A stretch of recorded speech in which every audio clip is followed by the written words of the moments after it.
Welcome to the Nerd Journey Podcast. Our goal is to help you, the technology professional, accelerate your career progression, increase your job satisfaction, and be more effective in your existing role. We want to bring listeners like you the career advice we wish we'd been given earlier in our careers. I'm John White, at VJourneyman on Twitter, sharing co-host duties with Nick Cordy at NetworkNerd_. We're two former IT operations guys who have moved on to pre-sales roles with technology vendors. We have our opinions, but we also like to highlight the journeys of others and see what we can learn from them.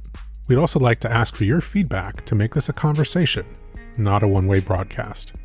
Email us at nerdjourneypodcast@gmail.com or DM us at nerdjourney on Twitter. So come join us on our nerd journey. Let's take a trip. The time for episode 268 is right now. This week, we're going to share part 2 of a discussion with our guest, Erik Gross. He's a technologist, an entrepreneur, a career coach, and the co-founder of the Tech Academy. If you missed part 1 of our discussion with Erik in episode 267, we talked about this theme of learning in different environments over the course of Erik's life, learning from his father as a young boy, learning during his naval service as a student and as a teacher, and then additional learning as a traveling salesman selling sunglasses. When we finished up that episode, we were talking about Erik's decision to make a job change and what caused him to take action after recognizing it wasn't ideal for his family. This week in part 2, you're going to see an overarching theme of ownership and resilience through difficult decisions. We'll talk about this from the perspective of the entrepreneur. When should the entrepreneur make a change in whether they keep moving forward or perhaps abandon a goal? How do you know? And what's the impact? Another difficult decision is laying people off. That's something entrepreneurs and business owners may have to do so their company survives. We'll talk through the layoff situation from the perspective of 3 personas: the business owner, who makes the decision to do it, the manager who has to execute, and the person who's impacted by the layoff or job loss, as we might call it. Then we'll talk through Erik's pivot into becoming a technologist and getting paid as a software developer. This is actually another story about taking ownership of his current state and the mismatch between that and what his capabilities were. I'll let you hear the rest of the story as we get to part 2 of our discussion with Erik Gross.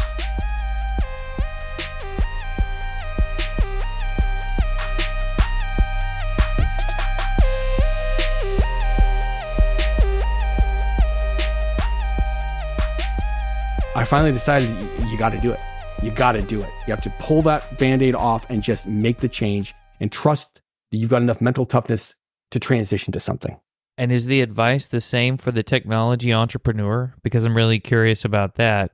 I remember hearing a former guest, Al Elliott, saying that the entrepreneur likes to solve problems, but they pretty much know that their idea of what the problem solution might look like may not necessarily be what it actually is in the end state to best solve the problem. Yeah, you're 1,000% right. Like my advice would definitely jive with that kind of a viewpoint. The fact is that I've had successes entrepreneurially and I've had failures.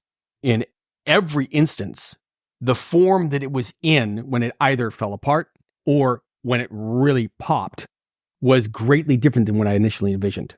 This is this thing I learned, bit by piece over the years, which is that moments when you find out that you're wrong about something are golden. They're some of the most important moments you can ever have in your life. You find out a few really important things about yourself in that moment. 1, do you have enough self-respect to be willing to acknowledge that you're wrong about something?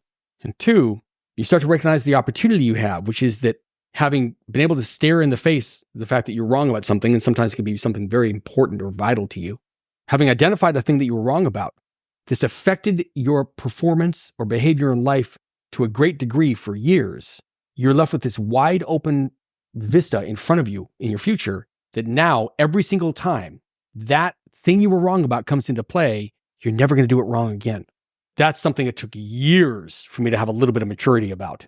But that is generally how I respond after I get over some of the emotion of it when I find out I'm wrong about something. And it's something we coach people on all the time in my entrepreneurial work And, when we work with technologists breaking into tech, there ain't nobody who's right all the time. That's ludicrous. But how you respond when you finally go, oh, wow, yeah, I was wrong about that. Those are growing moments. I feel there are two elements to the getting past it and being more resilient. The getting past your ego, putting that aside, like, this is a poor reflection on me because I got it wrong, and feeling bad about your own self-worth because you got it wrong. And then where do I get the wherewithal to try harder or try that same thing again or adjust it? Why not just quit? That's more than two things, but No, you're spot on. Yeah, I've seen, at least from my point of view, which is it's just one guy's point of view, right? That there's two factors at play here. And the first one is that what you say to yourself sticks. When you say positive self-validating things about you, they have a tendency to stick. But when you say negative things about yourself, maybe you never voice them out loud, but they're inside there, those unfortunately stick really, really well.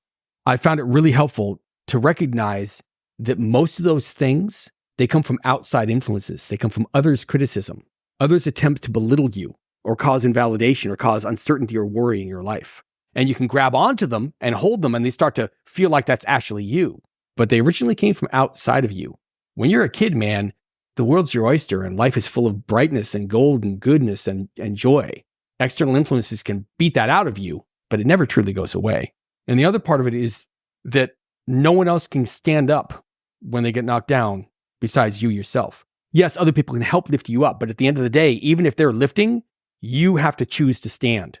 There's aspects of my life of a personal nature of tremendous loss and pain that probably aren't the right forum for here. But while I didn't always get it right, I got it right more often than not, long enough that I started to recognize something about myself. And I've found that it's true, honestly, for anyone, which is that your toughness is more than you give yourself permission to believe. We are incredibly resilient. And that choice of whether to stand up when you get knocked down, whether it's a minor knockdown or a flat out KO, you do have that choice. And the more you exercise it, the more you start to recognize your own innate toughness. It doesn't mean being tough in the uncaring sense at all. It means just a recognition of the fact that you have tremendous power, that you're inevitably going to fail in certain areas, but that the joy is you can always stand up and you can always make tomorrow a brand new day. I know it sounds like a platitude, but it's true for me. And I've seen it be true for a lot of other people. Yeah, I like that. That leads me to this question. How does one make a determination between the things you just said? We have tremendous power to be resilient and keep going, get back on the horse, so to speak. Where is the decision point between I should keep going, get back up on the horse versus now this is really just kind of an irresponsible, blind optimism? Yeah, I love this question. And what I really appreciate about this is that this is a question that anyone has encountered in their life, this dilemma, but particularly people who are entrepreneurially minded. When do you pull that plug? When am I being foolish, Pollyanna-ish about, wow, it's actually not going to happen? And that ego thing you talked about can get in the way. Look, these things I'm spouting out, I'm not perfect at these by any way, any stretch of the imagination. But sometimes I am, and I've found them valuable myself and others. So I'll just tell you how I feel about it. And it's this, that ultimately all you can do is attempt to be as objective as possible in the moment and look at a situation and analyze the two decisions you have in front of you. Continue to plow down this road that so far has been kicking my behind, or let go of it, abandon that purpose, that goal, and pivot. When you look at that, you've got several different areas of your life that can be affected either way. Personal, family, groups, or work, and frankly might have an impact on all people to some extent. Only you can tell and judge what's going to do the greatest good over the longest period of time. It's a very personal decision. But if you've got at least that sort of a mental framework to step back and go, okay, let me try to strip the emotion out of this. I've got these two options. When I'm being truthful with myself, which one of these over the long term is going to produce the greatest good for myself, my family, the groups I'm involved with? And when you find that choice and you stare at it, it may not be the one you wanted, but you got to own it. No one else can make the decision for you. And then you go, okay, yeah, I'm going to make the shift. And you can't look back. You can't get stuck in the regret of it. It'll just kill you if you do. So again, I'm not perfect at that at all, but I have had to do it. I'll tell you, we're jumping ahead to the creation of the Tech Academy, but the first moment when my co-founder and I, as we were growing, scaling upward, when we first had to do a large layoff, not a layoff for cause or whatever, but like we had a bump and we had to lay off a good chunk of people. That's a rough decision. These people that joined you in your mission, leaned into it like you are, that you are like in the trenches, and you have to tell like a third of them that you didn't make it go right to build the business strong enough to be able to afford them, and you have to let them go. That is rough, but you've got to analyze it objectively, and you pull the Band-Aid off, but you can't look back in regret on it. Otherwise, it was for naught, and you'll still dwindle afterwards because you're stuck in the loss of what you had to do. That has to be incredibly hard.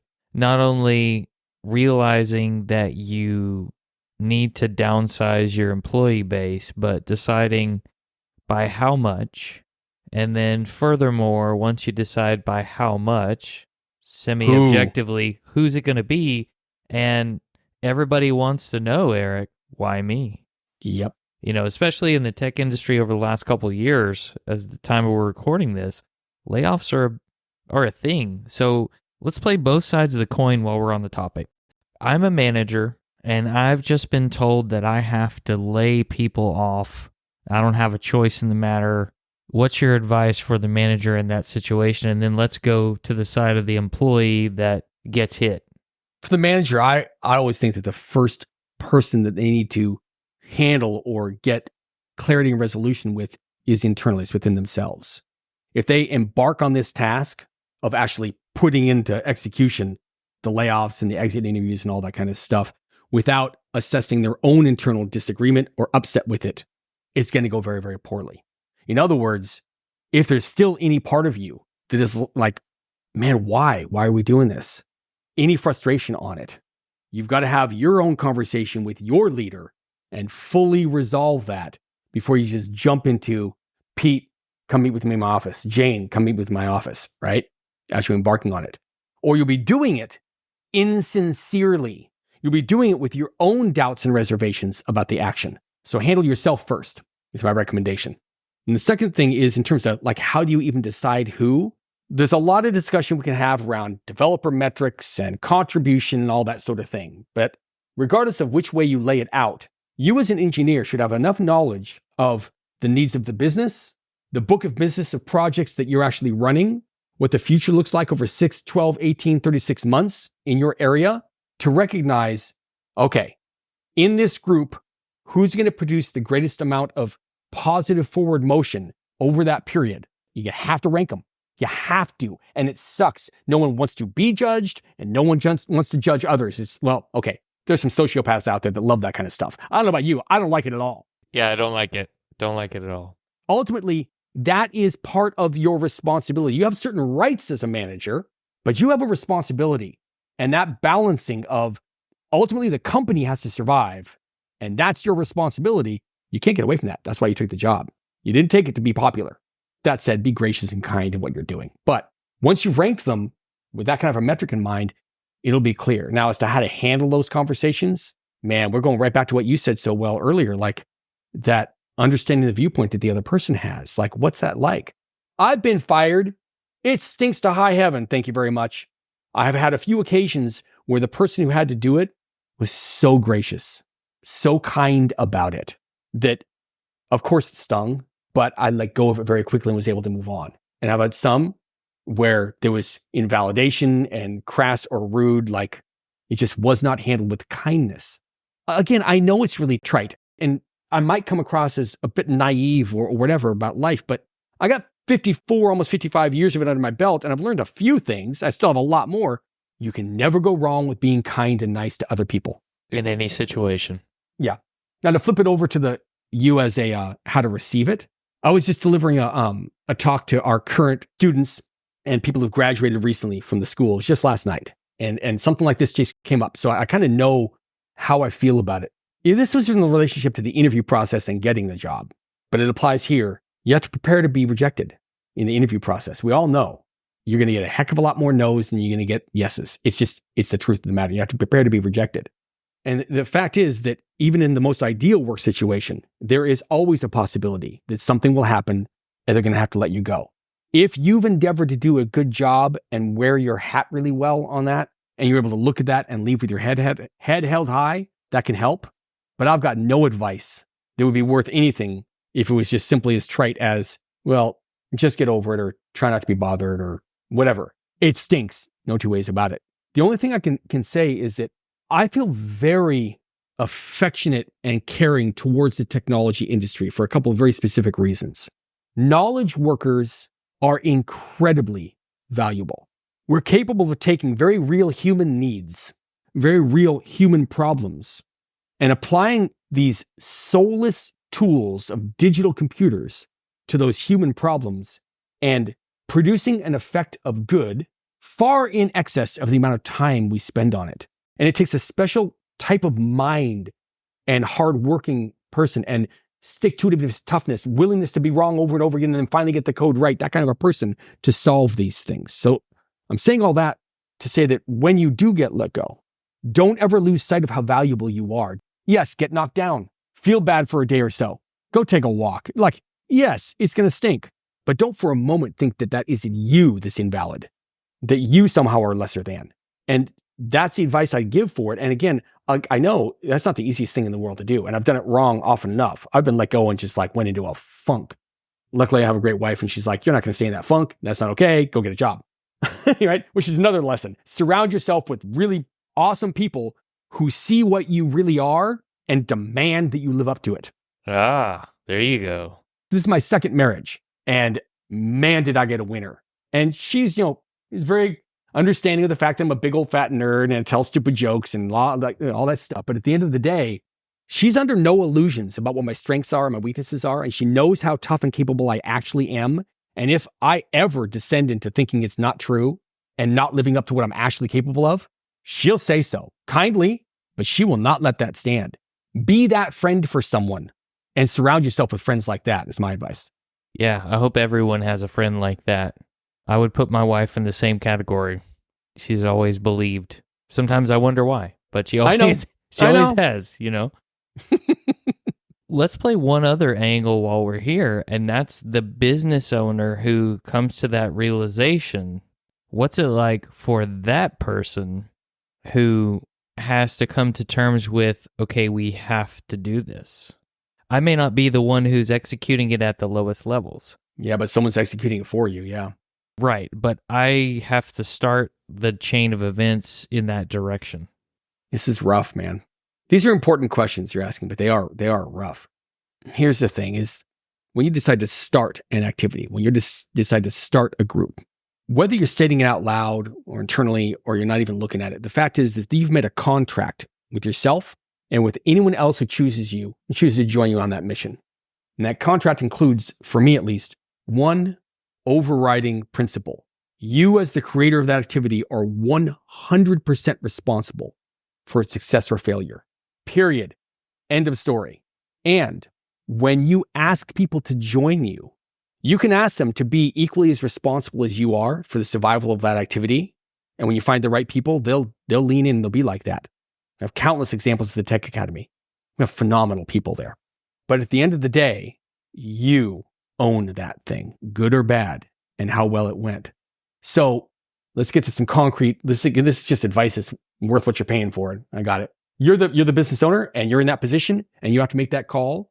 The last thing you want to do is imply in any way, shape, or form that the decision was anybody else's but yours. Because it's not true. If you abdicated to someone else, you've already abdicated your own ownership and responsibility for the success of that activity, and you got much bigger problems. But at the end of the day, if it's your gig, whether you wrote it down on paper or in an email or not, you're not going to do those layoffs without you being okay with it. Don't ever back off of that and pretend that in any way, shape, or form it was someone else. And secondly, without putting yourself in any kind of legal hot water, because I understand there's publicly owned companies and stockholders and the legal folks have to look at this stuff. It is important. You've got to take responsibility for it. It's your actions or lack thereof, your push to produce execution in the people underneath you that joined you in this endeavor that led to that point. And even if it seems to be an outside force, the macroeconomics, I hear this phrase a lot, macroeconomic climate, you're still responsible for not getting your company in such a strong economic position that it could weather that. And whether you like that communication or not, it's the truth. You weren't set up well enough to accommodate that. Now, all that said, sometimes you got to do it and you bite the bullet and you get it done and you move on and the company survives. And I know that sounds brutal and there's often sometimes in this society a worker-oriented sort of culture, but the fact is they wouldn't even have an opportunity to be a worker if someone wasn't brave enough to say, hey, I'm going to start this thing and I'm 100% responsible for succeeding. Without that action occurring, you don't even have a job. So I don't like a management worker divide at all, but having done a lot of entrepreneurial work, it's the truth. You put yourself out there to build this thing, you're owning it fully. That means you're responsible and have the right to cut off parts of it if it isn't working. I didn't realize I had so much to say about that. Thanks for that question. Yeah, that was a great answer. So if you're an entrepreneur listening, you have a lot to think about, or the would-be business owner, or even the would-be manager, or the would-be employee, really. Yeah. In a manager's department, it's a microcosm of what's going on with that overall concept. It's absolutely true.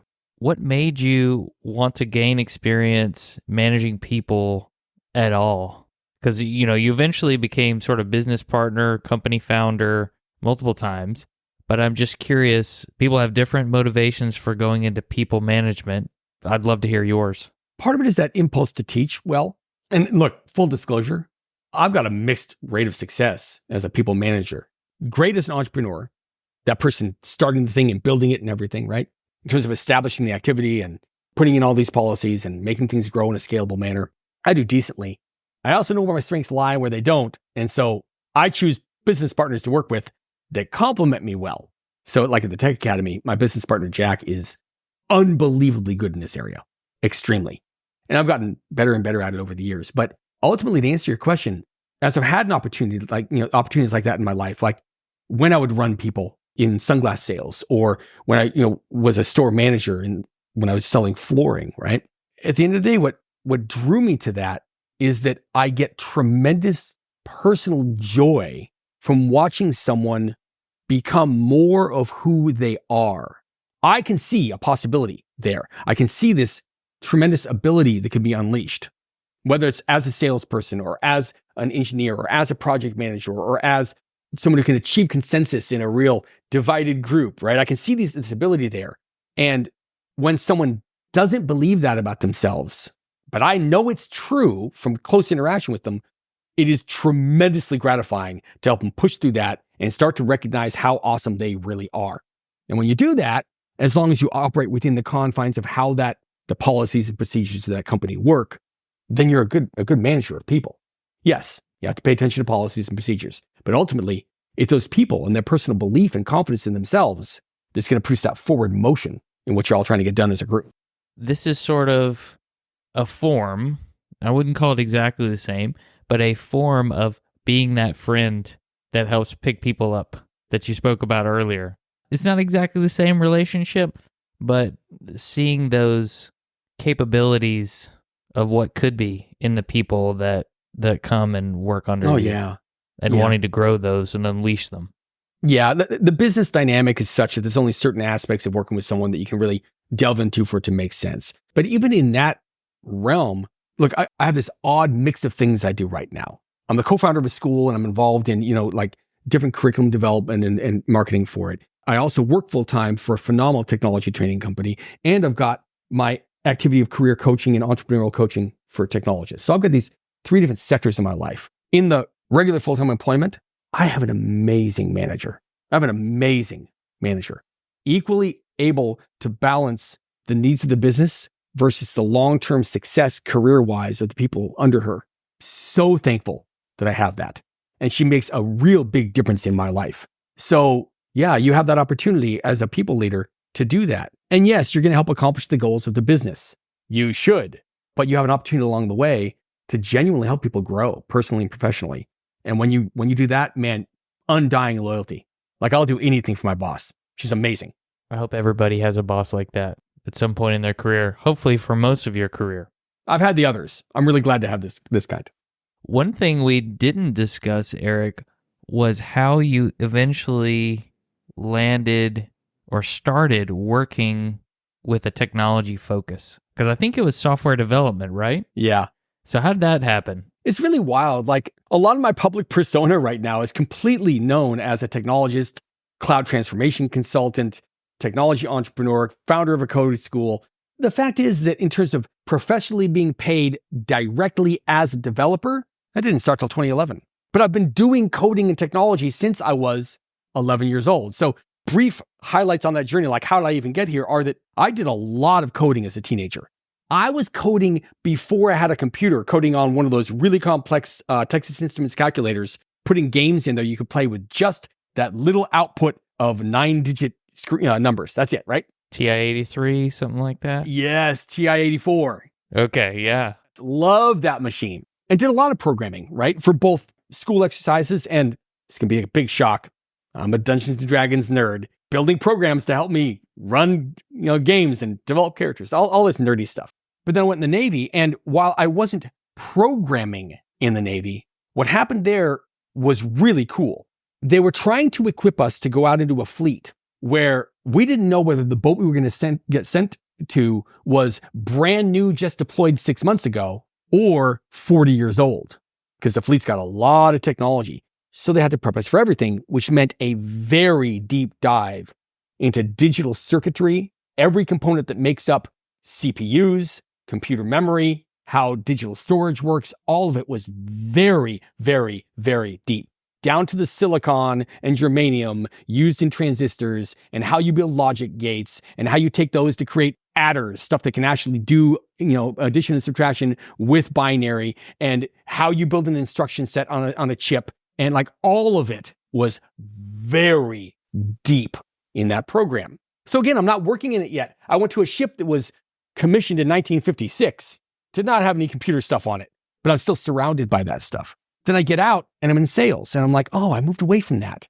And then 1996 comes, the web and e-commerce are starting to actually heat up. And my bosses, at this point, partners, said, Erik, we've been hearing about this web thing, and apparently people are like buying stuff on it. We need a website. Okay. So I happened to be in the Midwest somewhere. I think I was in Missouri, and went to a huge mall that I saw nearby because there was a giant white tent in the mall. I'm like, something about that's cool. I go in, and this was done for a long time. I don't think that people are doing it now, but people would rent space in a giant mall parking lot, set up a huge tent, and pull in 10 or 20 or 30,000 books that were, they hadn't sold in the retail stores.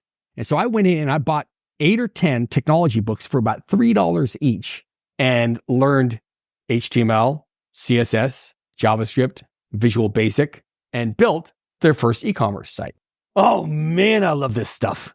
But then I was off selling sunglasses. You flash forward in the early 2000s, I'm working for a flooring company, and there I am, I'm being a salesman. But we have this very complex software that manages, all the jobs, everything from inventory to control to selling the jobs, installing them, billing, everything, right? Very complex software. And this was a huge company. They were the 20th biggest flooring company in the country at the time, right? And so their software needs were tremendous. And they decided to upgrade to the newest version of that software, and it was a nightmare. And I saw it being a nightmare and went, I know about technology. Boom, I got slurped up into that and helped with all of the implementation and setting up all the customization. And I'm like, I really do love this. But I'm in sales. And you flash forward, and at each sort of job or chapter of my life, technology would come creeping in. But the actual shift happened at a very low point in my life. 2008, 9, 10 was not doing well financially, was not doing well at home because we're not well off financially. Like, it causes a lot of stress. I know our listeners can commiserate with that, right? And it finally came to a point where a good friend sat me down in a closed room, and I know this is a clean podcast, so I'll clean it up. He said very clearly, and this is a person that so only a handful of people in my life could talk to me this way, and I knew where their heart was. He said, Erik, it is not okay that you're not making a lot of money. It is not okay. He said it a little more strongly than that and with a little more creative language, but he was right. I was letting myself down and a lot of people down around me. So for the next few days, I was in reeling, it didn't leave me. Something has to change. So I'm on a drive with my friend Jack, who, the Tech Academy was not even a thing at this point, but ended up being my co-founder in the Tech Academy. And we're on a drive, and I'm talking through this with him. And so he's like, okay, well, tell me about your background. I'm like, do you know things that can make a lot of money? And I started talking about technology and computers. And the more I talking through this, he's looking at me weird. He's like, wait a minute, you've been programming since you were 11. You did all this computer nerdy stuff in the Navy. Why aren't you doing this?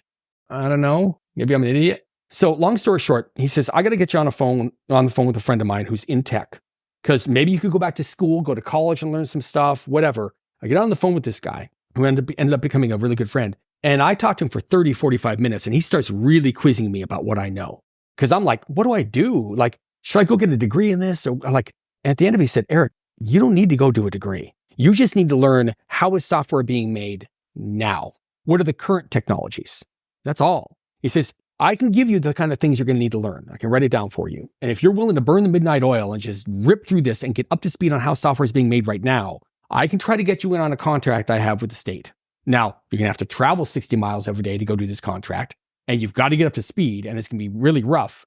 But if you'll do that, I'll go to bat for you.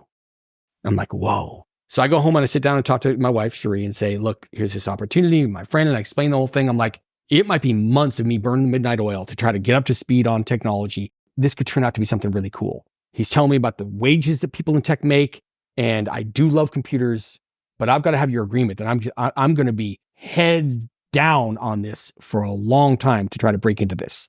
And she looked at it and said, yeah, let's do this. So I bought a cheap old computer off of Craigslist. I went to Goodwill and bought like 30 tech books for like $8 because Goodwill's got cheap thing. And I started staying up to 1 or 2 or 3 in the morning, day after day after day after day, like learning the fundamentals, reinforcing HTML, CSS, and JavaScript, which, it changed a little bit, right? And going back into what are the modern programming languages? He said, I need to know about C#. Okay, what does that look like? And like, what's this object-oriented thing? And like, oh, databases. Well, I did a lot of this in high school, but it's been a long time. And I just dove in. And I'm like, okay, this is my life for the next 3 or 4 or 5 months. So 2.5 weeks into this, that moment happens. Like it happened on the submarine. And it all clicks. And I went, oh. And I wrote up a resume and sent it out. And 1 week later, I had a job for $84,000 a year. I'd been making $38,000 a year or less. My life changed on a dime. It was a come to Jesus moment of a friend sitting down and saying, this is not okay. And suddenly I looked inside and I found out the tools I needed, I already had. They've been sitting there with me the whole time. And that's when it became a professional activity, and it's exploded since then. And I love the industry and have done very, very well in it. But that's how it started. Not everybody knows all that. So I want to highlight some things from what you just shared. I love the fact that you decided you needed to do something based on a close friend's feedback.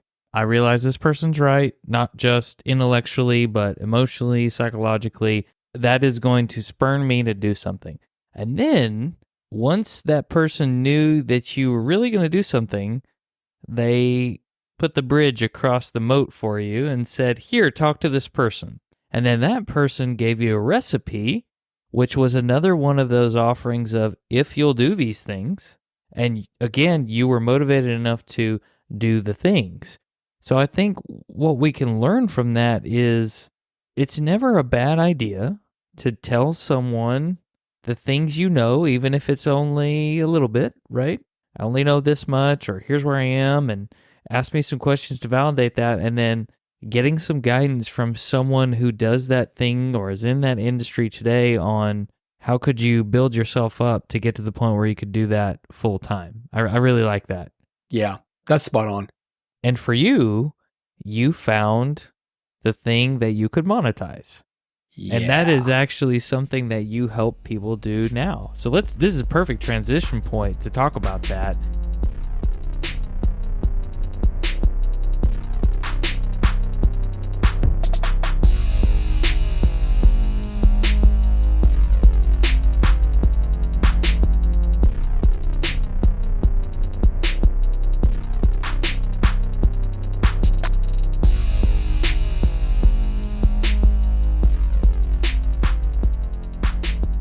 One of the quotes that hit me the hardest from that particular part of the interview was about being that friend. Can we, and are we willing to, be that friend for someone else that recognizes the potential in the other person, but at the same time expects them to live up to that potential? It's not in a mean way, but in a kind, honest way, holding someone accountable and really making that person own it own the action, own the decision to do something about it. Erik gives the example of his wife and some friends who did this exact thing for him. In some situations, the holding Erik accountable was a little bit more firm than others, but it was still out of a caring for Erik that these people did that. We didn't call it this in the interview, but this is really mentorship. A mentor is someone who can hold you accountable in a kind way, making you own your actions, not letting you off the hook, not letting you make excuses.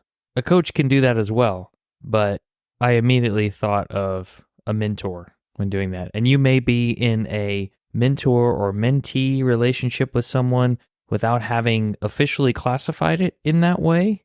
So I hope that each of us can be that friend for someone else, and hopefully you have that person in your life who can be that friend for you. I liked the discussions of decisions, difficult decisions, but also the analysis of the impact of those decisions. So this is especially important for the entrepreneur, of course, because it could mean that they're abandoning a goal or even shutting down a business. That has a pretty big impact to a lot of people, or could potentially have the impact to a lot of people. It's also important to people with families. We've had many guests who have been on the show, and a consistent pattern when they are looking at job changes or general big life changes, these former guests found it important to go get input on the decision from their families because they knew that making this choice impacted more than just them. It's very similar to the moment in our discussion when Erik talks about getting the recipe for what he needed to do to get into tech, to make it as a software developer. He took that to his wife, told her what it would take, and he was asking for her support because he knew the impact would be a lot of his time spent doing it. And she was on board. She was there to support him. My take is if he had not done that, and if some of our previous guests had not done that before they made some of these big decisions, the road would have been a lot bumpier and it might have turned out way different. So we need the support of others in our family when we're going after trying to make a change in our lives. We might need the okay to put in more time in a specific area. There's also this theme of kindness. We talk about holding people accountable in a kind way. It really does matter. Kindness matters in the way we do things, the approach we take, the attitude we have. It really reminds me of former guest Al Rashid. He's someone who has said kindness matters a number of times. Shout out to you, Al. Thanks for sharing that positive message with the community. And this kindness matters in the way difficult things like layoffs are executed. It matters in the way we treat other people who've been impacted by these tough situations. And it also matters in how we treat ourselves. There was a discussion of self-talk in there. Do you have negative self-talk? Are you beating yourself up about things you should have done, could have done, wanted to do differently? Can we be kind to ourselves and forgive ourselves for making mistakes, for failing at things we didn't want to fail at, so that we won't regret them and so that we can move on and move forward and stop spending time, effort in the regret and negative self-talk and more time and effort toward the thing we want to achieve, getting better at something, advancing in our career, being a better spouse, a better parent, a better employee, someone who's more positive, an encouragement to others. If you enjoyed this discussion with Erik, please consider rating the show 5 stars and leaving a review. It really helps us reach more people and encourage them to come on the journey with us. Tune in next week as the trilogy concludes, when we'll talk to Erik about how we can determine the thing we should monetize. Farewell, listeners. Tune in next time as the journey continues. I'm John White at VJourneyman, for Nick Cordy at NetworkNerd_, signing off. Adios.